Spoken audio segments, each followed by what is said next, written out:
This evening is based on my book, They Came Before Columbus, African Presence in Ancient America.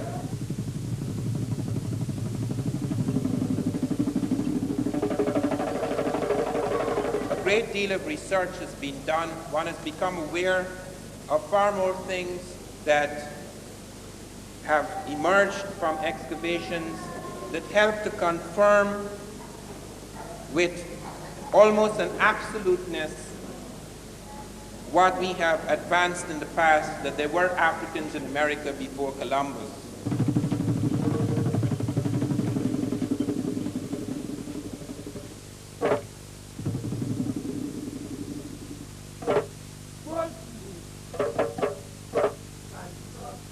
They came to America not as slaves but as masters. I am not the first to suggest there were Africans in America before Columbus, nor is anyone in the modern period. Columbus is the first man to suggest it. In his diaries, and there is a marvelous book, a huge book, a trilogy in fact, published in 1904 by John Boyd Thatcher, 3 volumes. It covers more than 1,200 pages, which deals with all the diaries and voyages and journals of Columbus, in which he points out that on his second voyage, Native Americans of Haiti, which was then known as Hispaniola, came to him and told him that black people had come in large boats from the south and the southeast, trading with the Americans in gold-tipped metal spears. Columbus did not believe this, perhaps, but he did a very cautious thing, which is very important to us, in that he sent samples of these metal spears back to Spain. And they were assayed, they were examined by the Spanish metallurgists, and they ruled that these spears had the same ratio of gold, silver, and copper alloys as spears then being forged in African Guinea. Furthermore, the Portuguese told Columbus when he returned from his first voyage, the Portuguese told Columbus that they were aware of Africans leaving from the Cape Verde Islands and going far to the west with merchandise in large boats. There are 2 things to bear in mind here. First of all, the Portuguese were aware of African navigation because the Portuguese had been in Africa since around 1450. They in fact had clashed with the Gambian Navy. The Portuguese also were aware of a landmass to the south as a result of African movements, which will come up later in my talk. And furthermore, Columbus had married a Portuguese woman. He had been to Africa in 1484 at the Portuguese fort at San Jorge de Minas. His brother Bartholomew had married a Portuguese. They were both aware of the Portuguese court, and in fact, they had been trying to get the Portuguese to finance their journey across the Western Ocean before he went to the Spanish courts. Not only do we have, therefore, the documents of the Portuguese and that of Columbus himself, and oral tradition of the Native Americans, and the fact that the Spanish metallurgists had ruled on this and shown that it was African, but furthermore, they have found a cotton in the Cape Verde Islands, a cotton, Gossypium hirsutum var punctatum, which they thought was African because it was just off Africa and it had been taken by the Portuguese as they settled in the Cape Verde and planted before Columbus in the Cape Verde Islands. When it was examined, the cytogenics of the cotton showed that it was not African, it was some cotton grown in the Caribbean and South America, which means cotton which had been grown in the Caribbean and South America had got into Africa before Columbus. How? Not only that, botanical evidence, but the navigational evidence shows, the oceanographic survey of the ocean shows that just off the Cape Verde there is a current that takes you to South America. There are 3 major currents off Africa, about 100 miles off the African coast, that take you automatically to America. Once you are caught in those currents, whether you planned it or not, you have to get to America unless the fish get you first. Anything that remains afloat is pushed towards America. Off the Cape Verde Islands, the current takes you onto the northern tip of South America, into the Caribbean, into the Gulf of Mexico. If you're off the Senegambia, it takes you to South America, into the Caribbean, into the Gulf of Mexico. If you're off the southern coast of Africa, it takes you towards South America, and you could fall into the currents that take you into the Caribbean, into the Gulf of Mexico. The evidence shows that, and I will leave the Columbus period aside for a moment, the evidence shows that there were Africans in America not only before Columbus, but before Christ. And it has been carbon dated, and we can establish this beyond the shadow of a doubt.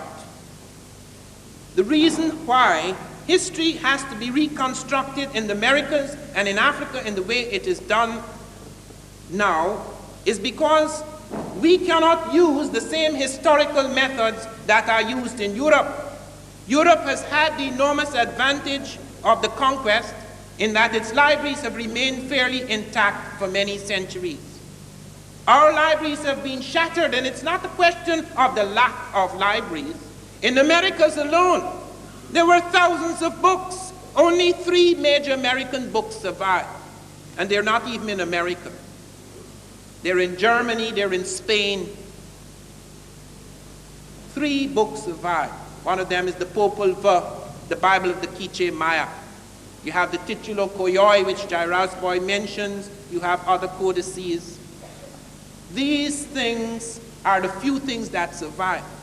The destruction of libraries in Egypt, the sack of Alexandria, which destroys, as I pointed out this morning, perhaps 500,000 documents. The destruction of the Moorish documents in which blacks were involved, not just blacks. You have Arabs of different complexions and races perhaps, but you have an Arab-African thing in the Moorish domination of Europe. You have Cardinal Ximenes destroying about 84,000 manuscripts in Arabic at a time when many Africans and Arabs and even others wrote in Arabic as the language of science of the time.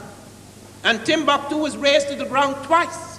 So it's not just the absence of documents, but the destruction of documents.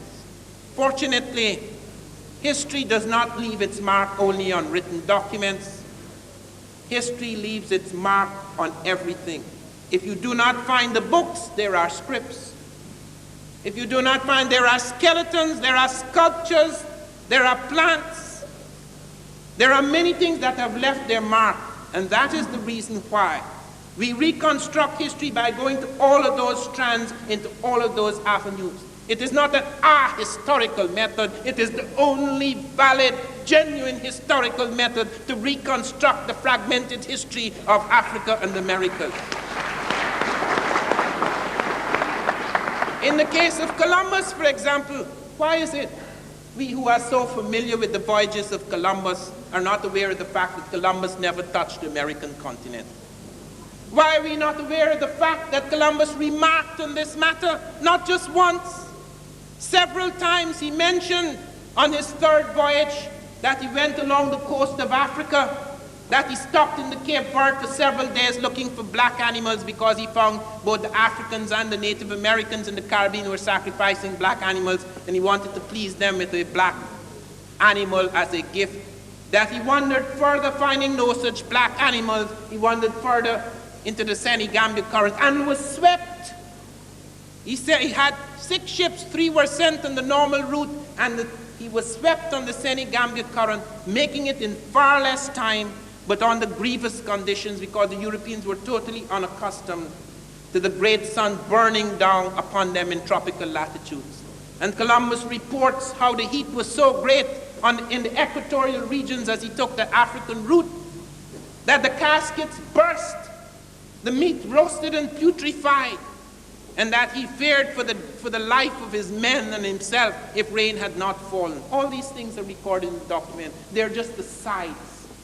They're just the sides, things dismissed, pushed aside, until we put together the botanical evidence, Gossypium, Hirsutum var punctatum, the metallurgical evidence that the Spanish metallurgists had assayed the metal spears and showed them to be African, the navigational evidence, because the currents move in that direction, and the Portuguese had noted The Africans had the navigational capacity and were actually setting out from the Cape Verde.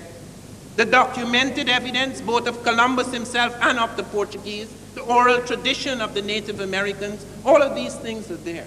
Until we pull them together, they make no sense because they're constantly being thrust aside because they suggest Africans are where they should not be. Let me deal not with that early period because I merely pointed this out as an example of the method that is used to reconstruct history and that it is a valid and legitimate method and the only method that is available to us now because of the great destruction of documents. It was in 1858 that peasants in the village of Tres Zapotes in the Gulf of Mexico discovered an enormous stone head. This stone head weighed 10 tons, just a head, 10 tons. It was made of basalt stone, and it had vividly Africoid features, as Dr. Matthew Sterling was later to comment on it nearly a century later, that it was vividly African, vividly Negroid was his term. It had broad nose, very full lips. It was clearly one of the classical African types. It had a helmet, which had never been seen on any sculpture found that so far in the Americas. Close by it was found a stele, which indicated a date of about 291, November the 4th, 291 BC, 291 years before Christ. They were not sure, however, if that date necessarily related to the head. And at that point in time, no archaeology, no serious archaeology had been done in America. However, in 1938, a scientific expedition set out from the Smithsonian Institute, University of California, and the National Geographic, and they found that head again. They not only found that head, but the following year they proceeded to another spot, La Venta, where someone noted they had seen a similar head, and they dug up 4 heads at La Venta. Between 1939 and 1940, 4 heads were dug up at La Venta, and again it was the same thing, enormous heads, 6 to 9 feet high, just a head, weighing between 10 to 40 tons in weight, having African-type features, and the same type of helmet, as Jairasboy has pointed out. You could find it at Tanis in the Egyptian Delta, with a flap falling along the side of the head, a kind of crest with a flap and incised markings, etc. And the extraordinary thing is that I discovered last year through a friend of mine, he's Wayne Chandler, he's an photojournalist. He discovered in the files of the Smithsonian a photograph that has been suppressed for nearly 50 years, which is shown here for the first time in public in my slides, which shows that the first head that was discovered not only had African features, but Ethiopian braids. It's carved out in the stone. It has never been published, it has never been shown. On top of the heads, the stone heads, they found terracottas, that is clay sculptures of Africa. Now with respect to those with the helmets, with the exception of the one I mentioned, you could say, okay, fine, perhaps it's a mistake, perhaps it's an accident. That's what they said. First they said they were baby faces, that's why they had full nose and full mouth. They were faces of babies. Then they said the reason why they have these enormous lips is because they're the snarling mouths of jaguars. These people among whom they were found, Olmec, they worshipped jaguars, and therefore the snarling mouth of the jaguar was copied. Then they said, one of them said it was made of molten rock, and it fell on its face, and that's why it became flat and full. The latest explanation is most ingenious. The Science Digest did an article on me in September 1981, in which they presented my case very fairly and objectively, showing the nature of the objections of the establishment, including one eminent historian of Mexico, Michael Coe. And they went to Michael Coe, Boyce Rensberger, the leading science writer for the Times who did the story on me. He went to Michael Coe and he said, "Do you believe what Van Sertima is saying, that these are African?" And Michael Coe said, "They don't look at all African, and even if they do," these are his words, even if they do, the reason why they have full noses, the reason why they have broad noses and full lips is because the tools were blunt and they couldn't make them any sharper. That's the leading authority on the Americas, prehistoric Americas. Let me present the case for the dating. On the wooden ceremonial platform where 4 of these stone heads were found at Levanta, which turned out to be the holy capital of the Olmec world, O-L-M-E-C, Olmec, the first major civilization in America. The dating of the wooden platform, the charcoal, there were 9 samples of charcoal dating, gave a reading of 948 to 680 BC. It's not just the stone head, but in addition to the stone heads, you have terracottas that are clay sculptures of African types. Not only the nose now and the lips, the hair is clearly Africoid. Because even though you could say that some Asiatic types who came across the Bering Straits may have Africoid type features, the hair now is very distinctive, the kink and coil of the Africoid hair, very distinctive on the head of the terracottas. And what is more, and note this, the artists went to the trouble of selecting oxide dyes for the clay so that it could be dark brown or dark red or dark black, so that it could be distinguished from the other terracottas. So that on the dark terracottas, you're finding this African peculiarity of feature. And in addition to that, in addition to the stone heads, of which there are 14 spread over Tres de Portes, La Venta, and San Lorenzo in Veracruz, in addition to the terracottas spread all over that Olmec central area, you have skeletal evidence. Professor Wierzyński, a Polish skull expert, was able to show after study at Tlatelolco, at Cerro de las Misas, and at Monte Alban, in the dry areas of the Olmec civilization, where the Olmec from the swamps had moved into these areas.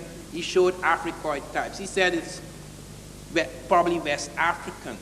I have just come from a meeting in New Mexico before 200 professors who are studying ancient scripts, who have established beyond the shadow of a doubt, and I shall deal with that later in my talk, that the Egyptian script traveled to America before Christ around 800 BC. They have found on the Davenport stela the Egyptian hieroglyphs, the Libyan script, and the Iberian Punic side by side, reading the same thing. And it could not be forged because it was found before the Libyan or the Iberian Punic was deciphered. But they did not know the Egyptian had anything to do with blacks. I informed them.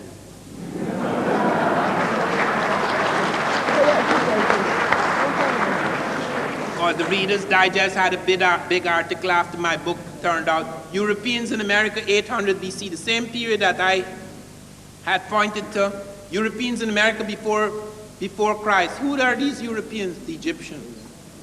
It's taken for granted in most of these circles that Egyptians have nothing to do whatsoever with Negroes. In the Olmec world, as I say, you have this corroboration of evidence, the skeletal evidence in the dry areas, because in the swampy areas no skeletal evidence survived. Jai Rasboy has pointed to a very important thing, that is the possibility even of mummification in the Olmec world, but because the skeletons were not preserved, we find it in a statue where you have the rib cage outlined, the hands close together, the fingers open, the shroud, etc., just like in the Egyptian world. Nowhere on earth, on any archaeological site, could you find a corroboration of so much evidence. Stone heads representing a distinct physical type, terracottas representing the same type with the texture of hair and coloration of skin, and skeletal evidence representing that type as high as 13.5% at Tlatelolco, going down to 4.5% at Monte Alban. And you yet deny the existence of that type because it involved African and he could not be there. The general assumption, the conventional assumption is that only Europeans and Asiatics can move. Africans do not migrate. Hence, if you find them outside of their milieu or you find them doing something unusual, either someone moved them, as Jeffries pointed out to me, someone brought them there. Even Wiener, Leo Wiener, the pioneer in this subject, who in the 1920s at Harvard recognized through a study of philology that there were Africans in America before Columbus. What Wiener was trying to show is that the Africans were merely bringing over Arab Islamic ideas and concepts and culture. The Africans had no culture, therefore, until the Arabs came. So even he, although he was showing there were Africans in America before Columbus, he was really saying that they had been porters or paddlers and they had brought over another man's cultural electricity. We have to be very careful to note that even with new discoveries, the script for the African is still not rewritten. Okay, so some Africans came to America before Columbus, so what? What did they do? Thank God they've changed the tune, because now I'm going to show what they did. Because we have evidence of what they did do, because it leaves marks. The first pyramid to appear in America appears right at La Venta on the very same ceremonial platform where the stone heads first appear. In the first of the sequence, although they find later Tres Zapotes and San Lorenzo, the first of the sequence of the stone heads is at La Venta, and both the conical pyramid as well as the step pyramid appear. They said, well, but the functions are not the same. It's just a temple in America, it's a tomb in Egypt. That is not true. We have found many, many pyramids could be cited in America which serve both as tomb as well as temple. And in Egypt, many of the great pyramids have temples adjoining. So they have both the tomb and temple combination. And the great ones, the very great ones, the one at Teotihuacan in Mexico and the one at Gizeh in Egypt, they not only have the same base, the identical base, but they also have the third function, the geodetic marker, or the use of the movable capstone for astronomy, the notches, etc. They said at first that the Teotihuacan pyramid was 1 meter off from the Egyptian pyramid. Now they're allowing that meter because of mistakes in the reconstruction and excavation. Which means it's roughly the same base as the Egyptian pyramid. I'm not saying Africans built the pyramid in America, don't misunderstand me. I am saying ideas and influences were carried forward by that migrating group. There was a reason why there may have been Egyptians and Nubians in the Atlantic. They have no business being in the Atlantic. Egypt is too far away from the Atlantic. But there were reasons at that time, 3 reasons. First of all, there was a war with Asia. The Asiatics, the Assyrian forces in Asia, the mighty power of Western Asia, were moving down the Mediterranean with their iron-powered armies. They had captured the Jews. The blacks saved the Jews in 701 BC, when Taharqa, the great Ethiopian general, before he became king, head of the Ethiopian Egyptian forces, marched into Jerusalem to save the Jews. They were when King Hezekiah of the Jews was trembling before the Asiatics. The Africans entered the battlefield and the Asiatics were defeated. There was a war going on. They had closed the eastern seaports. They found trade by Egyptians right up to Hawaii. They found Egyptian trade goods and scripts as far as Hawaii, as Dr. Fell has shown. They had closed those trade routes. The Egyptians and the Phoenicians, who were accounted for 50% of Egyptian import-export trade, were forced west of the Mediterranean. Script. Barry Fell has shown among the Mi'kmaq a whole series of words in astronomy. As much as 90% in one area, 90% of the astronomy words are identical with Egyptian, the sounds. You go to the script and you look at the Iberian, Punic, the Libyan, and Egyptian together. And the Davenport Stella, the hymn to the Aton, written in the American. How come, when I was at the conference in Arizona, I met a gentleman, I forget his name now, some famous doctor whose name passes me because I got so furious with him, I have forgotten him.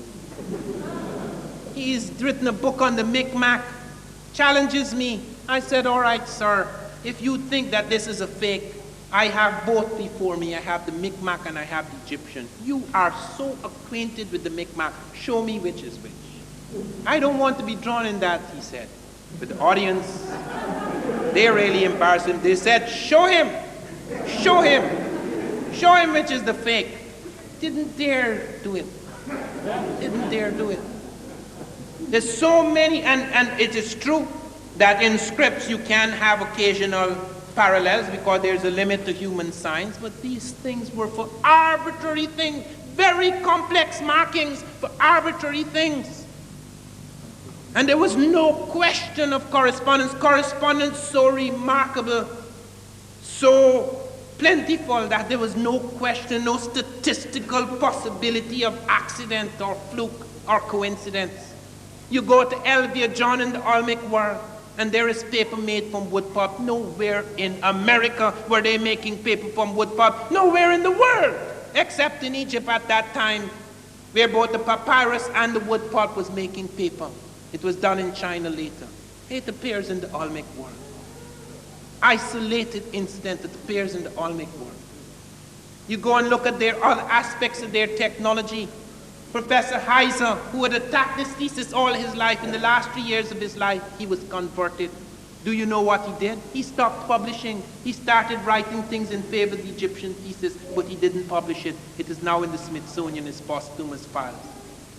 There is where we have found that Heiser showed that the heavy transport techniques the Native Americans were using in the swamps were identical with the Egyptian heavy transport techniques. All of us marvel at the Egyptians, how they move those incredible stones, taking 50-ton capstones and putting it at the top of their skyscrapers without being a fraction of an inch off. And these guys are suddenly, people, they were marvelous at sculpture, yes, but they're suddenly making these colossal things which they never made before. Making it out of this incredible basalt stone, one block of stone. Some of them close to 40 tons in weight, bringing them down from the quarries to their platforms and building them up with the same skill and technological ingenuity of the Egyptians when they hadn't been doing it before. How come? How come when we go to the Middle Americans and study the way they have, not the exact proportions because individual pyramids change, but they have so many things in their mathematics that are close, as the man who's recently, Peter Tompkins, who's done studies of the Mexican pyramids and the Egyptian pyramids, so the correspondences, the structural correspondences, even in spite of superficial difference. And when we come to ritual, that is the most astonishing thing, and I must give great credit to Jairus Boy for what he's done in ritual. Jairus Boy showed several gods of the Egyptian that are identical with the American. There is the god Sokar. He is standing there and he has open arms, outstretched arms, and he has wings on his arms, and he's standing on the back of a snake, and the snake has a head at the head and a head at the tail. You go to Mexico, and there is this god standing there with arms outstretched, wings on his arms, standing on a snake with the head at the head and a head at the tail. How come? The god Aken, he pointed to the double rope swallowing god, identical. The faceless Aken with the swallowing the double rope there in Mexico in the Olmec world. He shows feathered sunshades, made of 3 concentric circles, 3 colors. These are very detailed things. These are very complex correspondences. They're not flukes. And there you find the same thing duplicated. The double crown. Who wears the double crown in all the world except the Egyptians who united the north and south, for whom there was a political necessity to have a double crown, the red and the white crown. And there among the Olmec, we found 2 examples of it now. Chief dignitaries wearing a double crown. The flail, the crook, You find it on the Olmec dignitaries as among the Egyptians. The use of purple, we have found a codex. A codex is recent, Natal Codex, showing pictures of black-skinned as well as red-skinned kings in ancient America. And you look at the nobility, you look at the women, you look at the kings and the priest kings, and you find purple as a symbol, as a signal of their index of their rank, just like among the Egyptians. And there's recently been done a study in purple, the Phoenician thing about purple. Their search for purple, because purple was sacred among the Egyptians, it is emblematic of the power of the gods. And the Phoenicians, in their travels, exhausted most of the purple supplies in the Mediterranean. There is another suggestion of why they should have come to the Americas for this purpose. You look at other ritual scenes. The human-headed bird, ba, is found in Mexico. A bird with a human head. This is in Egypt, and on the Egyptian tombs, and they have a little hole in the tomb with the bird to fly out. You see it duplicated in America. Nowhere else. All these correspondences. How come? How can you explain that these things were not happening before? They have no antecedent. They are complex. They are not just single traits. They are a complex of interlocking parallels.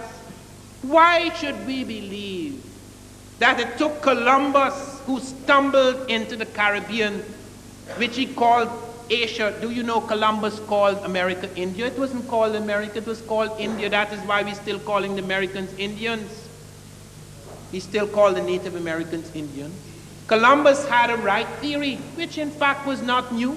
The Arabs and Africans knew the world was wrong. You look at the globes that Africans used and Arabs used to teach geography. They were all wrong. So only Europeans believed the world was flat, until some of their geniuses were persecuted, proving that it was wrong. That's a fact. You look at the maps, those early maps. You look at the early globes that were used in geography. But the thing, and you find it in Arabic documents in the Moorish period, there was assumption all through that Moorish period that the world was wrong. Columbus wasn't new about that. He was right theoretically. If the world is wrong, you could go far to the west and end up in the east. What he didn't know is that you would need an airplane to do it, not the Santa Maria. So the Santa Maria collided with another continent, and he assumed, do you know that even though Columbus doubted that it was Asia, you know what he did? He sent his notary, Fernando Perez de Luna, among the ships and got every man to sign a document that he was off the continent of Asia. He couldn't take any chances. They spent a lot of money sending him out. He had to find India. He had to find the treasures of Marco Polo, come what may. And he got them to sign a document, and he threatened them. If any man were to say they didn't go to the continent of Asia, or they were not off the continent of Asia, if they were officers, they would be fined 500 maravedis, several months' salary. And if they were common sailors, they would be given 100 lashes and have their tongues cut out. That's in the documents. That's the great discoverer, St. Christopher. When he came back, he was coming back to Spain. A storm blew his ships into Lisbon, Portugal. The Portuguese were rivals of the Spanish. He sat down. My book begins, and that is no fiction. I have researched every word of it. He sat down to dinner with the Portuguese king, King John II. They sat to dinner on March the 9th, Saturday evening, 1493. Rain fell the next day. I know all the details that were put down.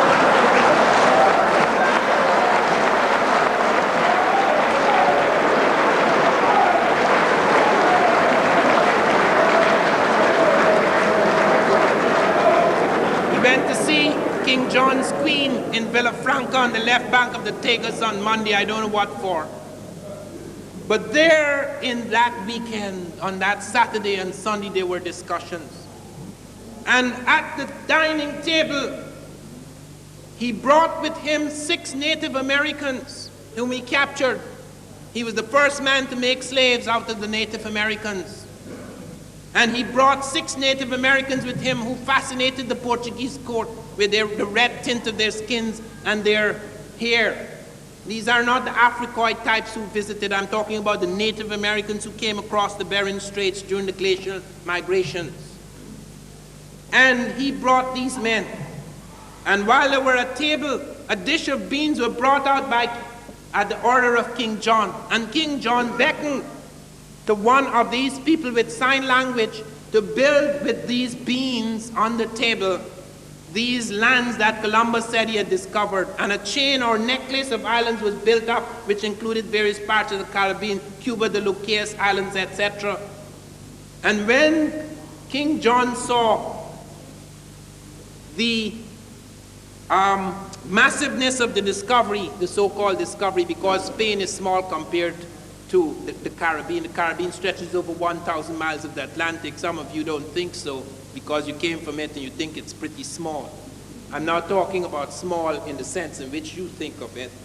I'm talking about its physical size.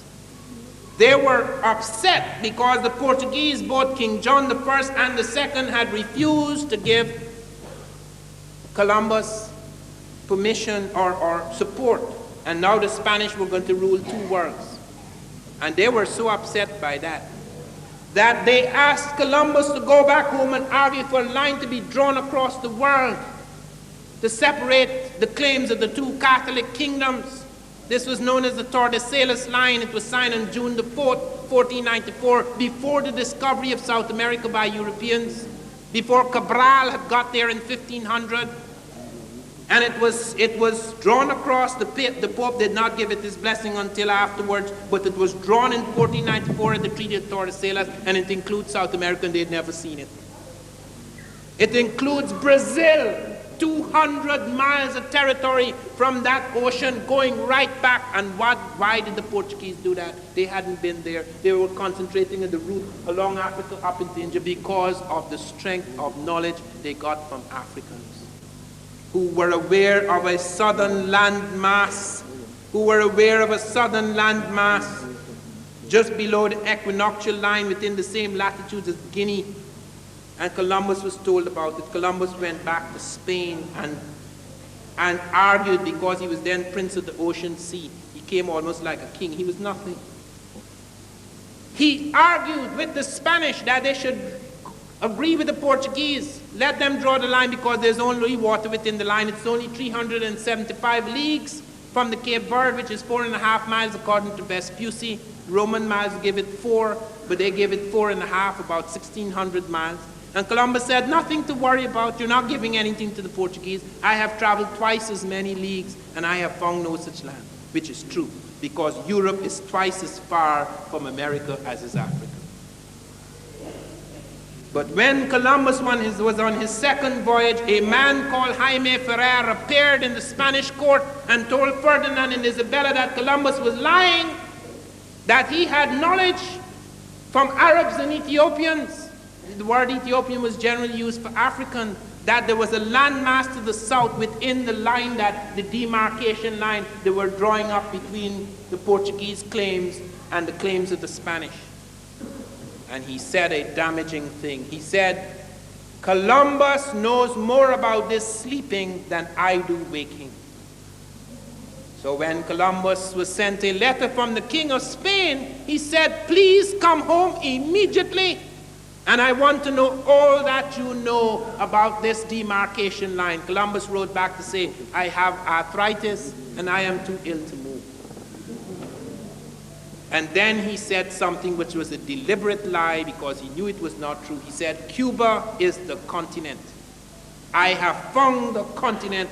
I'm no longer among the islands. Cuba is the continent because my ships cannot circumnavigate it. He knew that was not true, because whether his little ships could circumnavigate it or not, the natives had lived there for centuries and had told him so, and he had made this clear to the Chancellor of Aragon months before this missive. So when he came back, they didn't want to hear anything more about colonizing the Caribbean. They wanted to send him to find the southern landmass, so they gave him 6 ships. And he sent 3 ships along on the earlier route, and he sent 3 ships along Africa.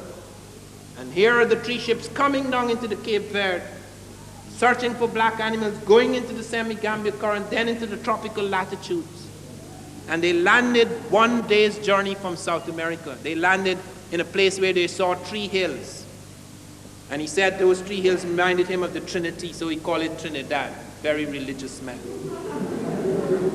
The next day, the ships landed in South America. Columbus did not come off the ship. The great navigator, so eager to explore, would not come off the ship because he's terrified to give the Portuguese away. Because I found the letter he wrote to his son Diego Columbus in 1505, in which Amerigo Vespucci is about to appear before the Spanish court. And he says, tell him to do this and to say this and to say that and to do this and to do that, because the man would do anything for me. It was his brother, Genoese brother, tricking both the Spanish and the Portuguese. And he said, certain monies are being paid to me, but I cannot detail them here. I'll detail them yonder. What money is he talking about? Not Spanish money for the prospective discoveries in America. It's the Portuguese money for keeping the Spanish away from the south. That's why Columbus pretended he had an arthritic fit, because he did not want to go into the south. That is why he was arrested. How many of us are aware of that? On his 4th voyage, he was arrested by Bobadilla, he and his brother Bartholomew, and sent back like a black in the hold of the ship to be tried in Spain. So all this Columbus period is built upon a fraud.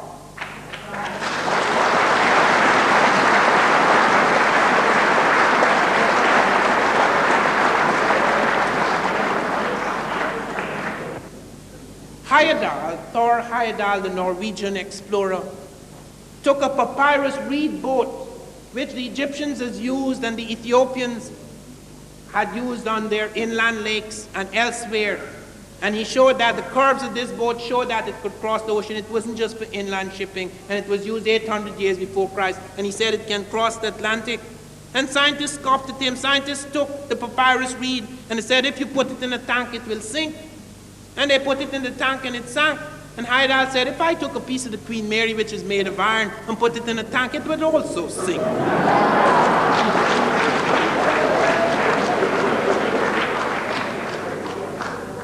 So, rising above the idiocies of the scientists, he built the papyrus reed boat with the help of Abdullah de Jibrin and the Baduma people on Lake Chad in 1969. And they sailed across the Atlantic successfully. They only got in trouble off Barbados because the Africans had forgot. The Africans had cut a rope which was attached to the bow and the deck.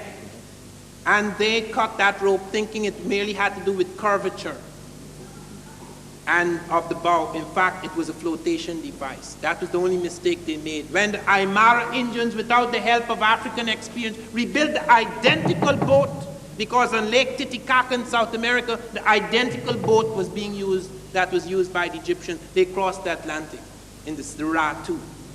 And the strange thing about the Ra 1 is that, as I have said, it did not steer to America. It came by itself. The rudders broke on the first day. They could not steer. The currents took the thing from Africa and landed it in America. And Heyerdahl is not the only one.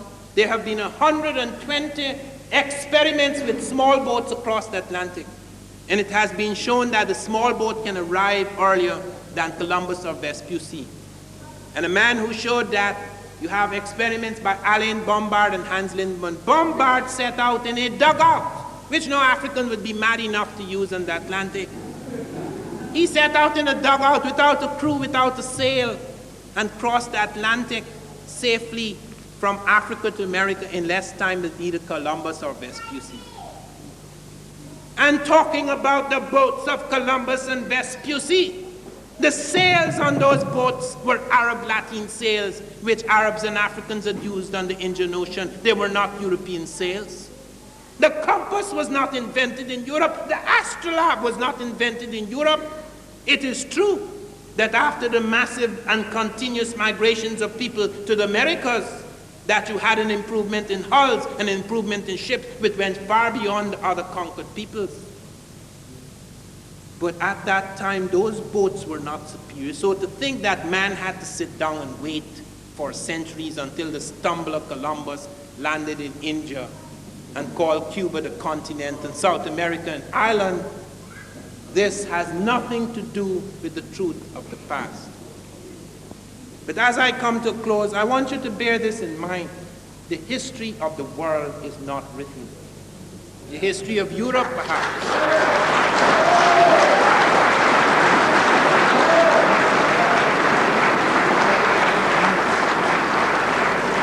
There remains a great deal to be done. There's a whole world out there. Every time I go back into Mexico, extraordinary things are found. They found the pyramid of Comalcalco with bricks, with various writings, both scripts thereon, which has recently been found.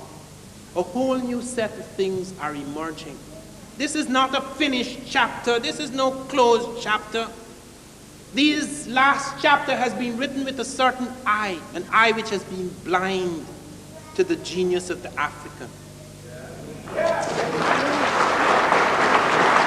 Therefore, it is only by opening another eye, by having a different kind of illumination, a different kind of vision, that the history of the Americas and the history of Africa can be truly written. Thank you.